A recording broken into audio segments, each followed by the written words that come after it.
Fine. Good afternoon. I now call to order the meeting of the Curriculum Committee for June 12th, 2025. In accordance with Board Policy 8311, the chair of a committee at their discretion and after consultation with the staff liaison, they convene an in-person committee meeting. Otherwise, all committee meetings will be held electronically. Today's meeting is being held virtually and broadcast through Microsoft Teams. In order to efficiently conduct this meeting, all voting items this afternoon will be done by a roll call vote. Board members will say their names before making and seconding a motion as applicable, as well as when requesting discussion of an agenda item. Ms. Cox, please call the roll to determine the presence of a quorum of the committee. Ms. Dominowski, Present. Ms. Chikikalu, Present. Ms. Pumphrey, Present. Dr. Savoy, Ms. Solowski, Present. Ms. Lichter. Present. Thank you. Please call the roll of staff members participating in today's meeting. Dr. DiDonato, Present. Ms. Blotner, Present. and there's no one else. Okay, thank you. Committee chairs will facilitate discussion by calling off names of committee members to speak in turn. Committee members will also acknowledge they have a question by calling on the chair, then stating their name. Staff members will answer any questions posed by committee members by saying their name first, then speaking. Staff members that want to add any discussion may call on the chair to speak and then saying their name. If the chair calls for any motions, the committee member will move and say their name, and a second committee member will second and say their name. The chair will then state, may I have a roll call vote, please. Assistants will speak each committee member for their vote and record appropriately for the ETA. So thanks everyone for being here. This should be one of our shorter curriculum committee meetings. We know everybody has end of the year things, but we did have one contract that we needed presented. And we also need to just look at the curriculum committee dates for next year. So we will get started and discuss any questions on the professional developed resources to support teachers of multilingual learners K-12. And Ms. Blotner will present and facilitate the discussion. Okay, wonderful. Thank you so much. Ms. Blotner, if I could just Yes. interject to get us started, because this is a contract, I just wanted to provide some background because I know the contract document is not actually provided when we do the presentations. So this contract is really for vendors that schools can use that have been vetted. So when we go through the presentation, Ms. Blotner will go through, what has been done to review, but schools often ask for someone to do training for their teachers on SIAP, which is instructional strategies to use with our multilingual learners. And so previously there was a single vendor. However, there are times when that vendor might not be available or can't schedule or a myriad of other things. And so being able to have more resources that school administrators or school teams can use or offices can use to provide professional development on certain topics where we need more areas of expertise. That is really why this contract sort of came to fruition. So with that sort of background knowledge, Ms. Blotner, I'll let you go ahead. Thank you. Great. Thank you so much, Dr. DiDonato.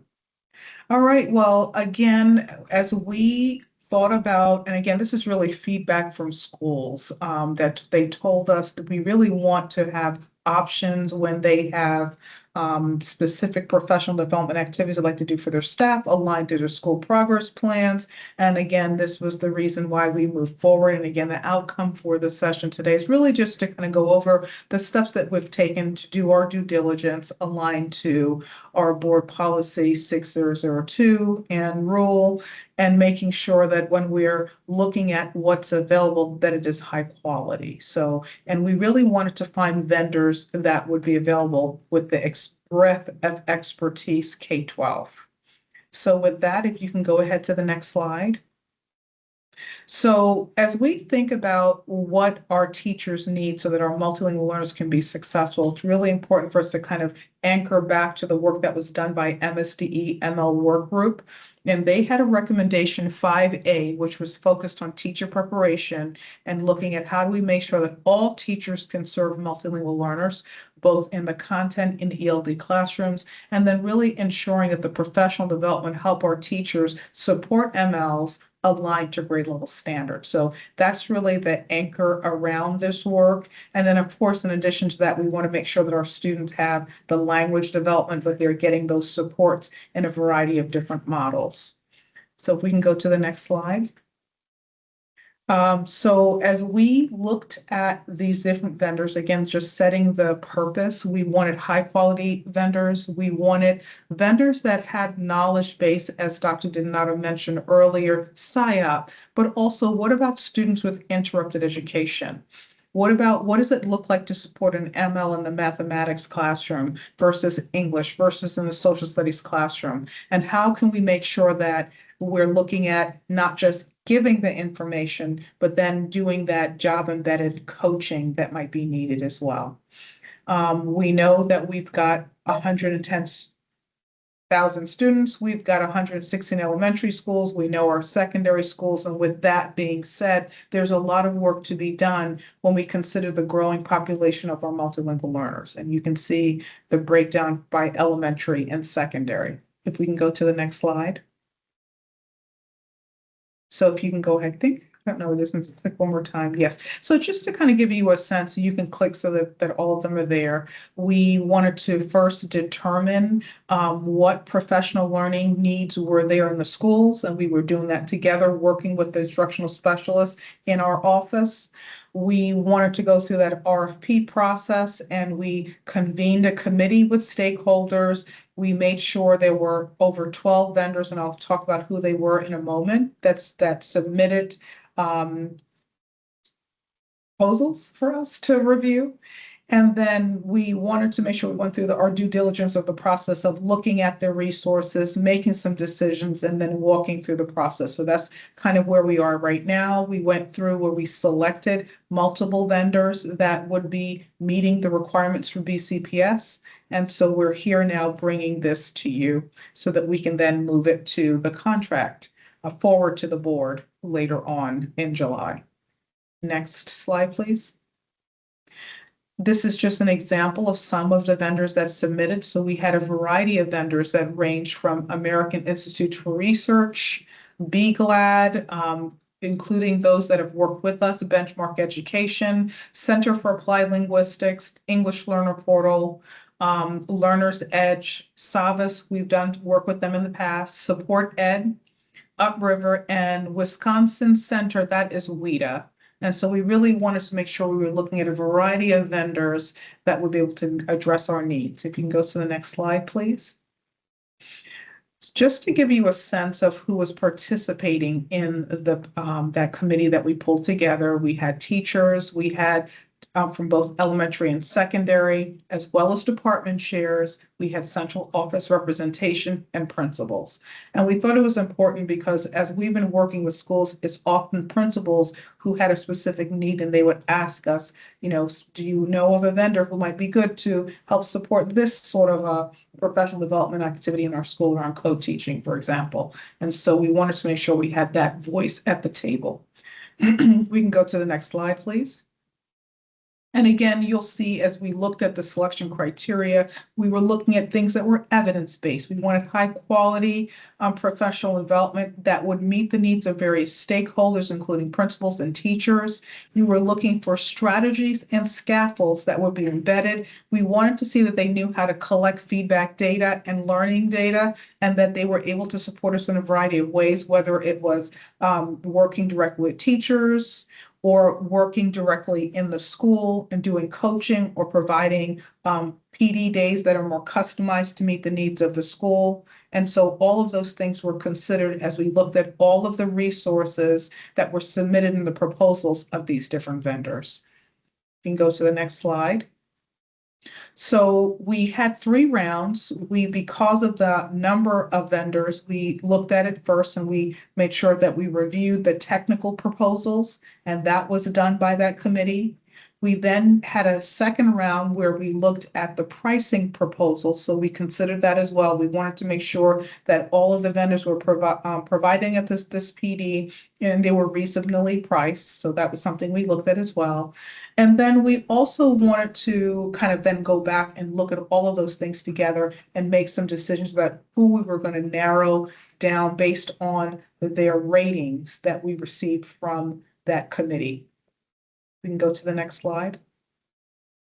So those that met the criteria that was set was American Institute for Research. And again, just kind of giving you an example in parentheses of some of the things that they can do. Center of Applied Linguistics, CAL is another name for them. And again, just thinking ahead of SIOP and language and literacy and the needs that we're going to see as we move forward over the next couple of years. Learning's Edge does a lot with scaffolds for multilingual learners in content classrooms. Savas has worked with us in the past, and they do a lot of work around SIOP and really address the needs of teachers as well as administrators and coaching and inter-rater reliability. So there's a lot of different components from Savas. Support Ed does a lot of work around scaffolding, grade level content. They also have done some work around supporting students with interrupted education. Upriver also does a lot of work around scaffolds at different levels, both looking at those at the elementary level and secondary. And then WIDA, which is the Wisconsin Center for Education Products, is another vendor that we've worked with. We've done a lot of work with WIDA in the past when we've looked at some of their asynchronous modules that we've been using to be able to provide our teachers with professional development points. And we also want to have other options for very customized workshops around writing and speaking, so forth. If you can go to the next slide. So these were just some of the things that we wanted to think about. This contract is really about a professional development resources and services. It's really about making sure that those resources are aligned to research and that they're evidence-based.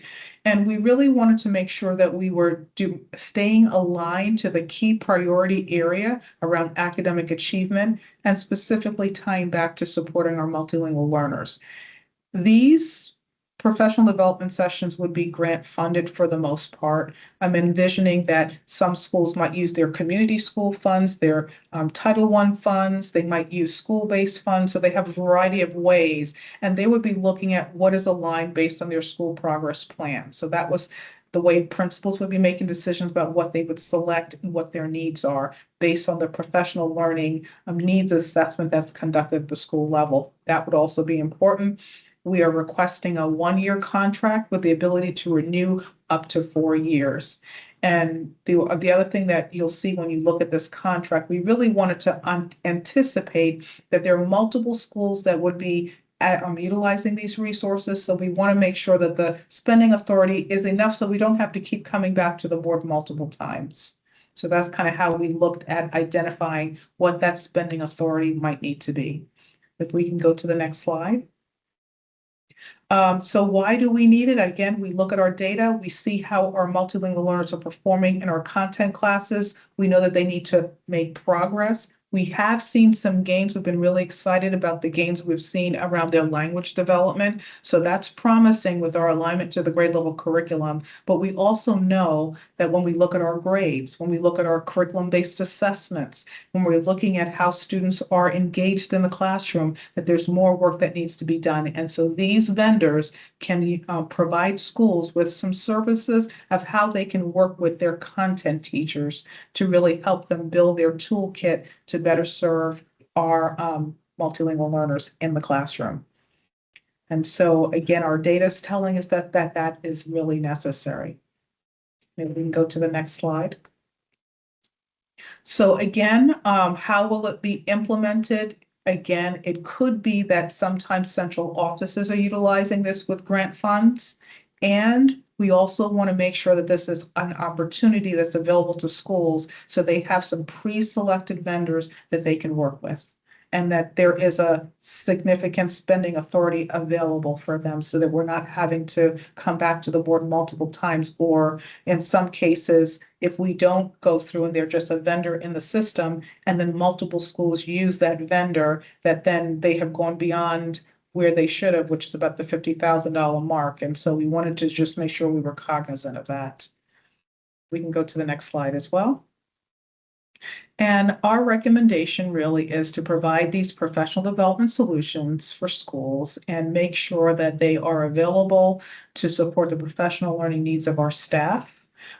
We wanted to make sure there was sufficient spending authority. That was important, and that we've done some pre-selection of these vendors. So the purpose of this is really to ensure that we're making sure that we're looking at things that are high quality for schools to meet their needs. And will address, though, that recommendation from MSDE that was made by the ML work group that we need high quality professional development for all teachers, including ELD teachers as well as our content teachers. So that is our recommendation. If we can go to the next slide. I just want to say thank you and open it up for any questions or comments that you might have. Thank you for that. Questions from board members? Yes, this is Ms. Pumphrey. I apologize. I don't know how to raise my hand on here. I don't see the. It doesn't matter. Just go ahead, Ms. Humphrey. So my question is, I hear that this is for schools, school by school use. So schools determine when. correct. Okay, do we have any professional development at all, like baseline that all teachers have to undergo for our multilingual learners? Yes, we do. This past year, we launched new curriculum resources K-12. So with that, we work closely with HMH for elementary and VHL, which is the Vista Higher Learning for secondary, to provide coaching days, professional development, and that was specifically focused on curriculum, right? So what schools have said to us is they really want to be able to do more for content teachers. And as they've been looking at setting goals based on looking at the math performance of their multilingual learners, they want to go deeper. And so that has been why we needed to do that. As far as content teachers, we have provided professional development. We worked with Title II funds and we offered collaborative planning sessions as well as professional development for math, science, social studies, and English language arts.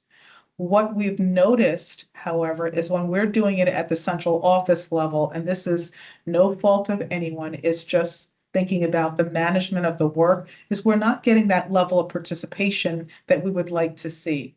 However, we know that when principals are working with their teachers directly in the school building with specific numbers of days and professional learning time they have with teachers, those teachers are working with them. And based on their contract, they need to complete a certain amount of professional development or attend staff meetings and so forth. So by making sure that these vendors are available, it will give principals resources that they can pull into those sessions based on the needs they have around their multilingual learner population. So it's really, yes, we do have things for our ELD teachers. We, again, this looking at the capacity of our central office. We do not have systematic professional development across every single content area. We don't have the staff capacity to be able to do that across math and science, across all content areas, across all levels. And so what these vendors will allow us to do is to give schools options and to specifically customize professional learning based on their needs. Ms. Pumphrey, the other some of the other topics like trauma-informed instruction and those kinds of things are things that like our Office of School Counseling will do or will partner with us. So there's some training that is cross office that also allows for flexibility of a vendor providing some of those follow-up things. Or again, Ms. Blitner mentioned several times as far as the alignment with the school's progress plan or their community school needs assessment or their Title I school needs assessment. And so this allows much more targeted for what professional learning for what might be going on in a single school building or in a feeder pattern of schools versus more the generalistic professional learning that is provided that's trying to meet the swath of every student in schools on a larger scale. And so this allows much more specificity for something that a community or a school might be experiencing. Okay, thank you. I with the number of our multilingual learners growing, I just wanted to make sure that we do have indeed a baseline at least. Yes. And this is just to supplement what we're already doing as far as for those teachers. Okay, thank you. You're welcome. Ms. Zaleski, did you have a question?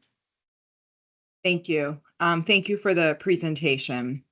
Have any teachers used any of these products before? And then if so, do we have any feedback on its success? And if for some reason it's never been used in Baltimore County, is there data and feedback from similar school systems? Thank you. So Ms. Teletsky, so none of them are an actual like material. It's professional learning like provided to them, which might include some resources, but not like an actual like curriculum or material type thing. It's really the professional learning. And so I'll turn it over to Ms. Bloner, but several of these vendors we worked with before. And we have, extended, or schools have worked with them before, because that's part of when we looked at the solicitation specifically, this was to make things easier for schools and for us to also be able to vet who schools used, because schools can go establish and create a vendor agreement with any vendor to provide professional learning for their school within certain parameters. This allows us to say, okay, it allows our experts with multilingual achievement to review all the things those vendors have and say, okay, these are the quality vendors that really meet the needs of our school system and what we've heard from staff, but it allows us to have a little bit more of control. One of the other situations that happens is when there's a really successful professional learning and we don't have a contract, and lots of schools try to then do it and contract that vendor. Once it gets close to a $50,000 spending authority, we actually have to go out to seek a contract for it. And so any school that requests to contract with that vendor after we're close to that threshold gets denied. And so they can't have the PD. So what we've tried to do is eliminate that barrier for schools by bringing this forward. So I'll let Ms. Bloner talk a little bit more about the vendors who specifically we have worked with before and who might be new ones to us. Absolutely. So to the question, there are several of these vendors that we have done business with in a variety of ways, or remember that in the policy/rule, always remembering not regulation is a rule, that we need to make sure that we're following the policy and rule 6002. And in that RFP process, they had to give us recommendations. In some cases, we called and checked on some of those recommendations.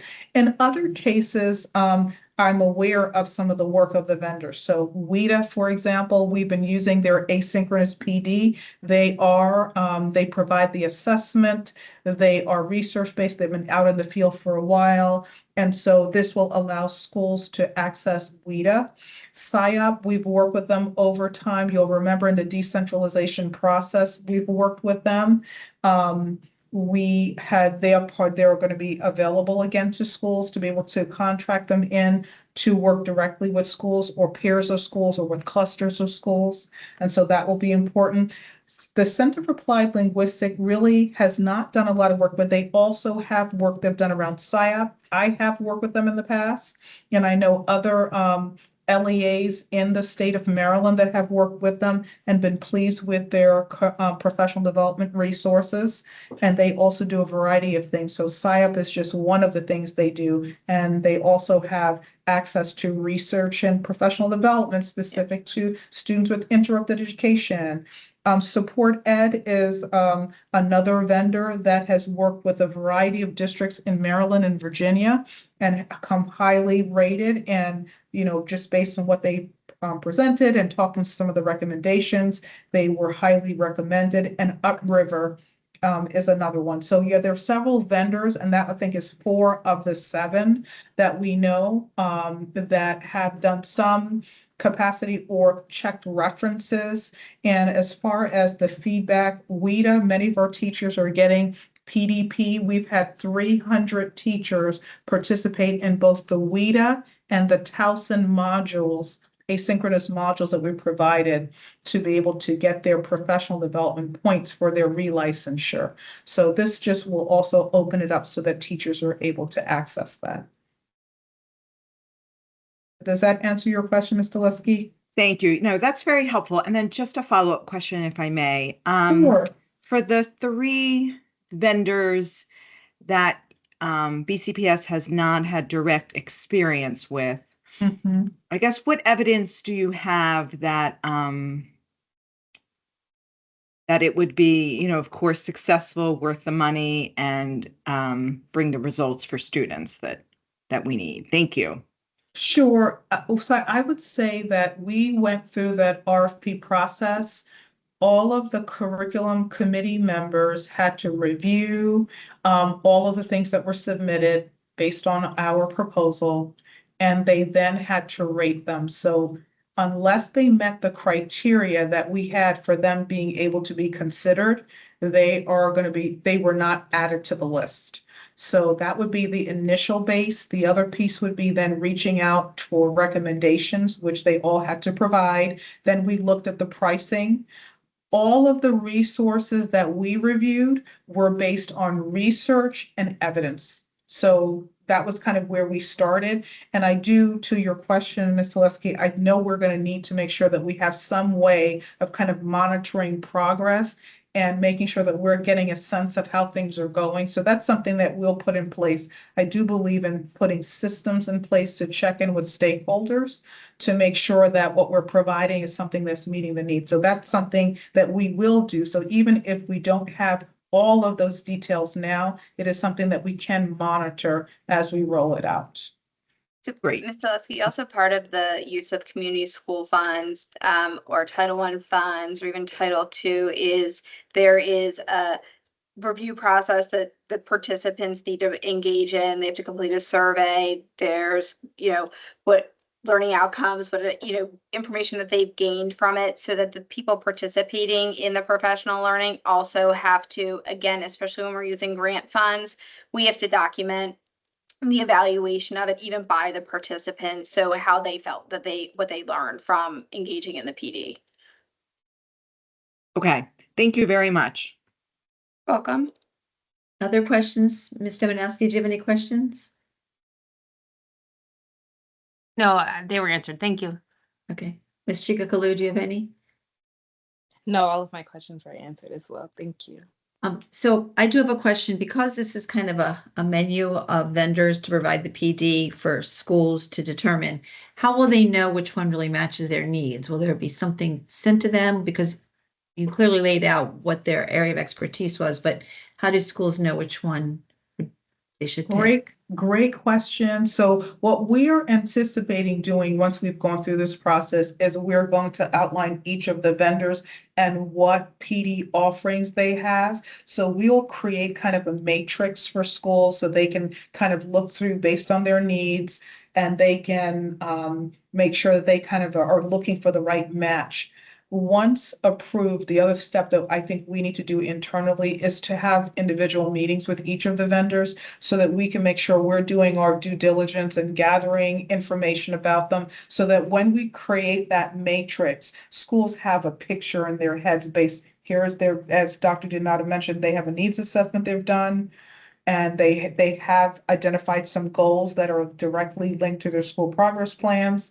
And so, okay, so what's the right match? And I would envision that our instructional specialists who provides regular supports to schools would be working in tandem with the school to help them make those decisions. So they wouldn't be just randomly pulling it out. They would be looking at what that right match is.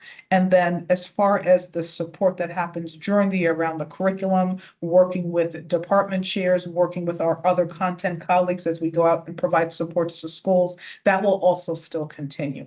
Because in order for this to be successful, and this was something that as I kind of reflect on some of the professional development we've done, it's not just about going to the professional development session and sitting in there and then going back to your school and you've learned all of these things in a meeting and then you go back to your school and you're not quite sure how to implement.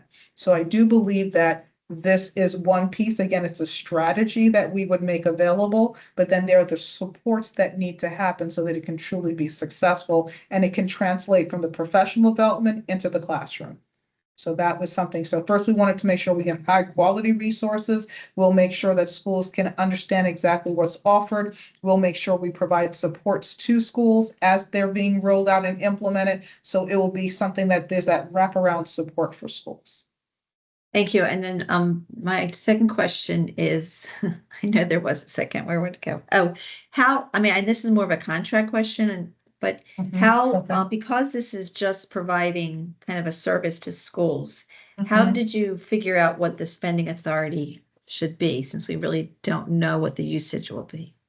Good question. Oh, go ahead, Ms. Wilner. No, I was just going to say that we looked at what we spent over the course of the year and just kind of with that gauged, we may still be under or it may be a little over. We're not sure yet, but it was kind of based on when we did professional development over time, over the course of last year, working with vendors, what might it kind of work out to be? And Dr. Dinwiddie, you wanted to add on. Yeah. So it's really looking at a combination of centrally, what did we spend for vendor contracts, as well as, because again, schools were contracting with their own vendors all year long, and what the spending of collective vendor expenses were done by schools with various vendors, and especially looking at those ones where we've received information from schools of like, I wanted to do this training, but I can't because there's not a contract, and knowing that, okay, well, that means you were close to the 50,000 with that specific vendor. So we try to account for all those different pieces. Okay, thank you. You're welcome. Okay, any last question before we? So this is a contract, so then I need a motion to approve the professional development resources to support teachers of multilingual learner contract. So move, Chike Kalu. Thank you. Is there a second? Second, Stolowski. Thank you. Ms. Cox, would you do a roll call vote, please? Ms. Pumphrey, Yes. Ms. Chikakalu, Yes. Ms. Dominowski, Yes. Ms. Stolowski, Yes. Ms. Lichter. Yes. Thank you. Okay, thank you. So the contract will you. proceed to the contracts committee. Okay, the second thing and the last thing on the agenda is to review and approve the dates for the 25-26 curriculum committee. So here are the dates that were chosen. I don't know what I'm doing tomorrow, so I really can't tell you what I'm doing on October 22nd, but does anybody, so they're once a month. Dr. DiDonato, is there anything you want to say about these dates as far as looking at upcoming contracts or anything, or? No, they truly though meet the needs of sort of our instructional pacing as far as what we're doing over the course of the year. We did try to take in consideration all the other committee meetings that are going on, as well as other events within the school system, to try to make sure that we did not have any overlap with other things, again, as of this date and time. Okay, that's great. Does any committee members have any questions about this list of dates at this point? So for board members, we're supposed to relook at committees starting July 1st. So you'll get a message from Tracy probably tomorrow asking for your preferences for which committees you want to be on. So these dates may apply if you request to be back on this committee, or they won't. But I appreciate everyone's attendance this year. We are well-attended committee, which is great. And Dr. DiDonato, we really appreciate your staff all year long. Our meetings do go quite long, not tonight's. We appreciate the preparation and the answering of the questions that have occurred. So thank you and your staff for that. You are welcome. We are glad to be able to help provide some additional information, context, and lenses about the work that goes on in CNI and on behalf of our students and teachers. So thank you, guys. Well, thank you. Is there any further business from anyone? Ms. Lichter, do you just want to vote on this? So just Oh, for the we have to record? vote on it? I didn't. Yeah. Okay. So I need a motion and all that. Yes. Okay, can I have a motion to approve the committee meeting dates for the 25-26 school year? So move, Pumphrey. Thank you. Is there a second? Second, Dominowski. Thank you. May we have a roll call vote, please? Yeah. Ms. Pumphrey, Yes. Ms. Chikakalu, Yes. Ms. Dominowski, Yes. Ms. Stolowski, Yes. Ms. Lichter. Yes. Thank you. Okay, any other further business? Okay, the next curriculum committee meeting will be held on July 30th. We try to avoid the meetings in the summer, but if needed, we do have that as a placeholder. Since there is no further business, the meeting is now adjourned. Thank you, everyone. Thank you. Thank you. Thank you. Good All night, right. everybody. Bye, everyone. And Ms. Cox, I'm